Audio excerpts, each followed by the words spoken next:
why I wrote 23 on the back of the 6 o'clock. But it is a myth, honestly. It couldn't happen.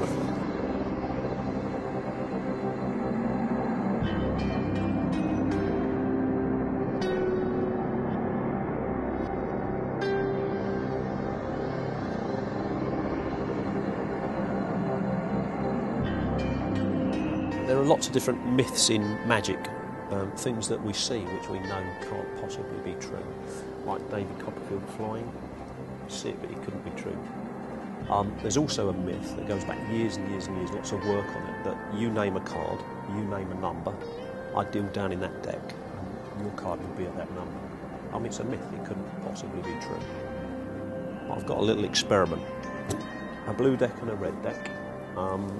We need to arrive at a single card, and to do that I'm going to get some cards eliminated. So the first thing to do, let me just explain the situation.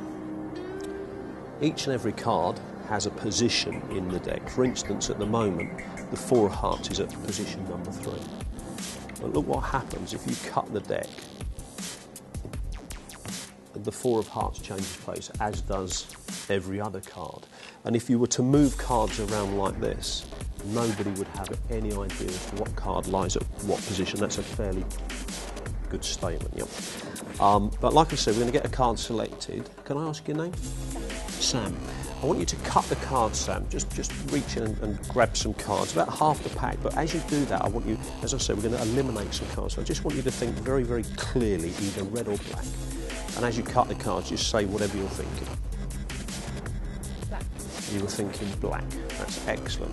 Of the black cards, your name is Richard. Cut the cards for me, Richard, but think of a spade or a club. A club. You're thinking of a club. That's fantastic. Now, of all the clubs that you could possibly choose, we have pictures and we have spots. Can you cut the cards for me and pictures or spots? Spots. Spots. Okay. So the last choice gets made by you. You've got from ace to 10 of the spots to choose. So think very, very carefully and cut the cards and just name the spot. The 6. Put the cards in and put the.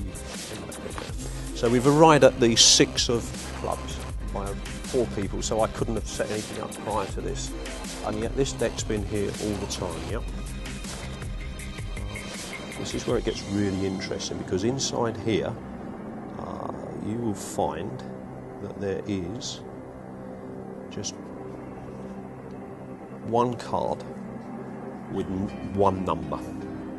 Does that mean anything? It's not your room number, it's not the beginning of your phone, it's not your lucky number, it's nothing at all. As you were thinking of the card, you were also cutting cards and thus changing position of the cards all the time that this thought process was going on. And you had the final cut, and I've not touched the card since. Could you do me a favour? Could you pick up the deck for me? And I'd like you to deal down face up, if you would. Yeah. 22 cards. That's 3, 4, 5, 6, 7, 8, 9, 10, 11, 12, 13, 14, 15, 16, 17, 18, 19, 20, 21, 22, 23. I mean, that's quite incredible, isn't it? I mean, after everything that's happened. But you have to bear in mind, because you guys arrived at that card randomly, I didn't know where you were going to go, okay? And because you cut the cards, I didn't know where you're going to go. So I have to have a fail-safe situation, which is why I wrote 23 on the back of the 6 o'clock. But it is a myth, honestly. It couldn't happen. It couldn't happen, could it?